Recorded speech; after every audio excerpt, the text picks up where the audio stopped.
Bom pessoal, bom dia. Hoje vamos falar do spin do elétron. A discussão é baseada no parágrafo 7.4 do Tipler. Ok, começamos com um pouquinho de revisão do momento angular dos orbitais. Então a gente viu que resolvendo a equação de Schrödinger para um potencial central, por exemplo do tipo coulombiano, a gente encontra funções de onda psi caracterizadas por três números quânticos n, l, m. Número quântico n chamado número quântico principal, número quântico L chamado número quântico de momento angular, e número quântico m, número quântico magnético. O número quântico L nos diz essencialmente o momento angular do orbital. Significa o quê? Significa que o elétron está em um orbital estacionário e este orbital possui um momento angular como se o elétron estivesse girando, tá? Mas lembrando que o orbital é estacionário, não tem nada que está girando realmente, tá? Então, a gente tem que o módulo do momento angular deste orbital é dado por, em unidade de h cortado, pela raiz de L vezes L mais 1, tá? L pode possuir números inteiros, então 0, 1, 2, 3, etc. Outro número quântico m, chamado número quântico magnético, é ligado à componente z do momento angular. E temos que a componente z é igual a mh cortado. Lembrando que neste caso m pode ter valores entre menos L e L com saltos de 1. Então este desenho explica a situação. Imaginamos de ter um orbital com L igual a 2. Isso significa que o módulo do vetor movimento angular, tá, tem valor h cortado raiz de 6. Tá? Então, este aqui é um vetor que representa um momento angular de comprimento h cortado raiz de 6. Tá?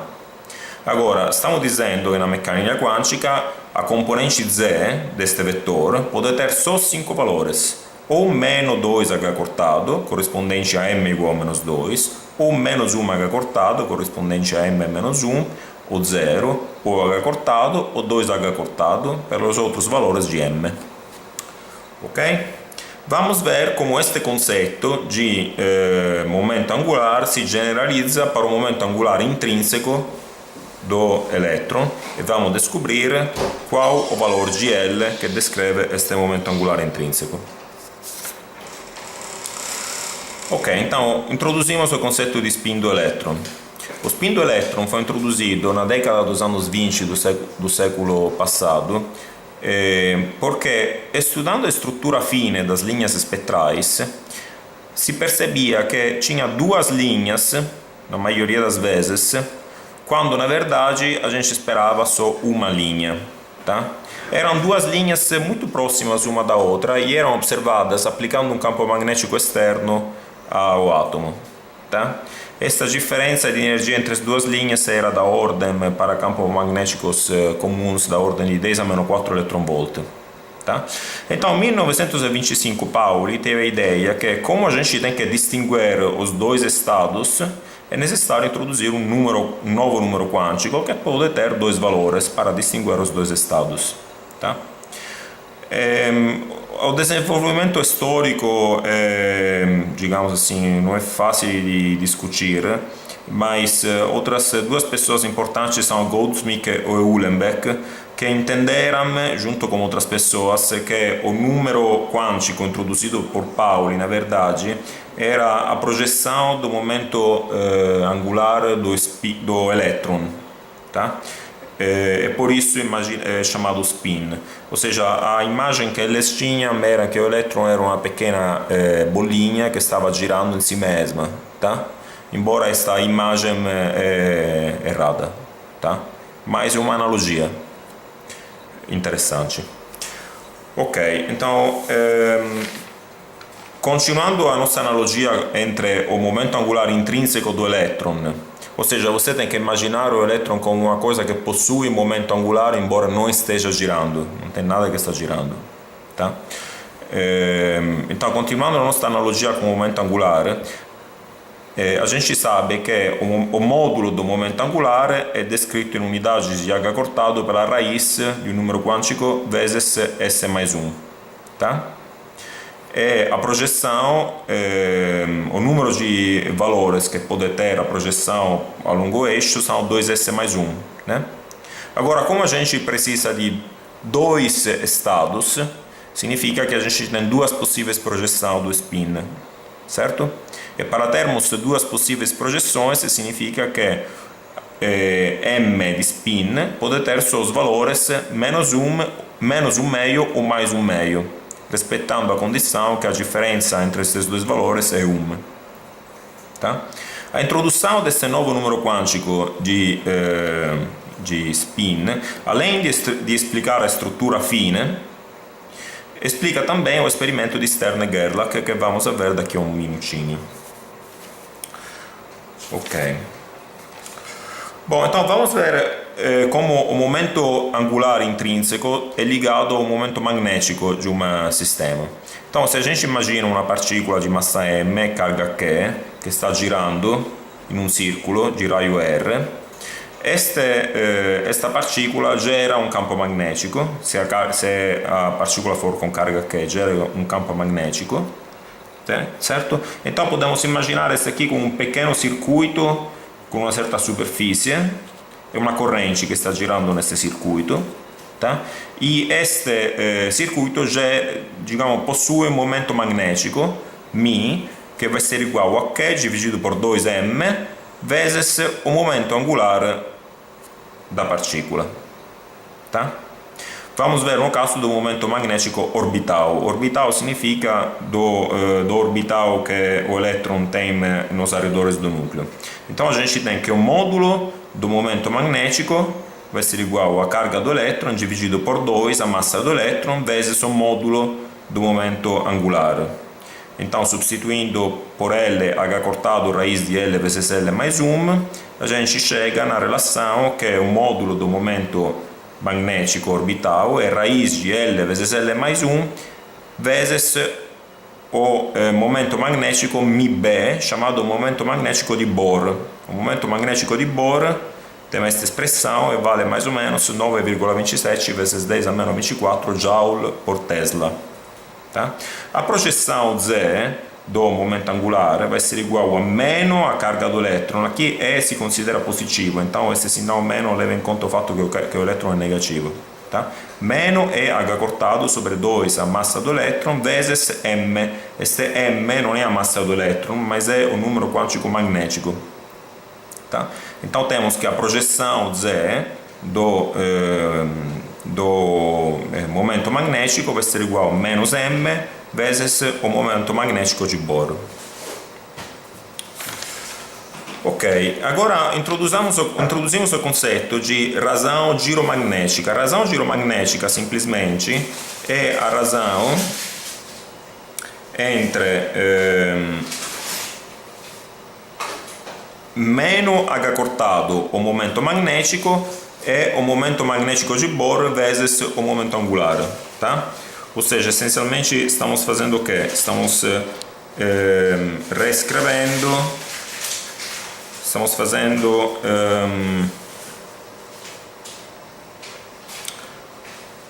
reescrevendo essa relação, fazendo a razão entre esses dois termos, tá? Ok. Então, estava dizendo, temos a razão giromagnética já definida como menos H cortado, momento magnético dividido pelo momento magnético de Bohr vezes o momento angular. Tá? A gente tem então que o momento magnético é igual o momento magnético orbital é a raiz de L vezes L mais 1, G, vezes o momento magnético de Bohr. Tá? Simplesmente reescrevendo essa relação, e a projeção vai ser menos m, momento magnético, número quântico magnético, G, magnetone de Bohr. Outra questão é a energia potencial. A energia potencial de um momento magnético em um campo magnético externo é dado por U igual a menos μ escalar B. Essa expressão vocês encontram já nos livros, por exemplo, do Halliday, deveria ser discutida. Com certeza é discutida no curso de eletrodinâmica. Okay? Vamos agora ver o fator giromagnético anômalo. A gente viu essencialmente que esta razão para o momento angular orbital deve ser igual a 1, tá? Isso que descobrimos por aqui, tá? Agora acontece uma coisa interessante, que experimentalmente a gente vê que esta razão giromagnética, que essencialmente é a razão entre o momento magnético e o momento angular, para o elétron é 2, alguma coisinha pequena, tá?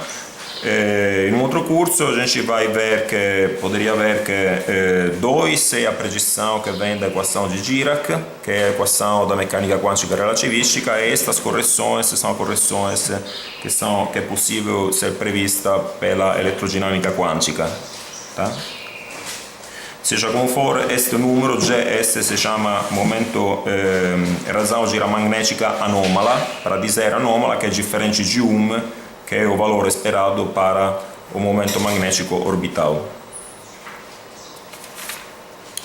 Ok, então vamos ver o experimento de Stern-Gerlach.